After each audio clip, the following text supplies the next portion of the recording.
Yan, sama. Burmans Episode 3. Ready na lahat, lugaw naman. After ng sopas, Na sobrang tabang. at least busog tayo.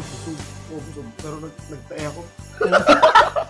At ang mga ingredients natin ngayon ay itong luya, sibuyas, bawang, itlog ni Mir, Manok ni Mor, bigas, paminta, chicken nor cubes, tubig, at asin. at ihi ni Mir. Okay, una, mantika. Next, bawang, sibuyas. Luya. Ang next natin ay manok, paminta, at konting asin para may lasa. Next ay tubig, nor cube, para masarap lalo. Sabay na rin natin ang patis. Next ay bigas. So that's all for now. And we're done cooking. Ngayon naman ay taste test. Yan.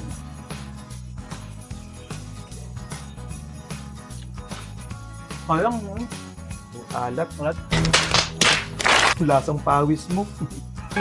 Titignan ko itlog mo. So for tonight, ay meron kaming special guest Yan.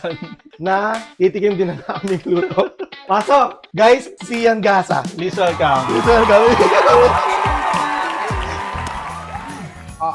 Yan, sama. Ito nito. Kami. Yeah. Yeah. Kung natuwa kayo sa kalat na to, Huwag niyo kami i-bash, i-like niyo na lang. at i-follow kami para sa susunod na disaster recipe o sa susunod namin kawalpakan. So the more The merrier!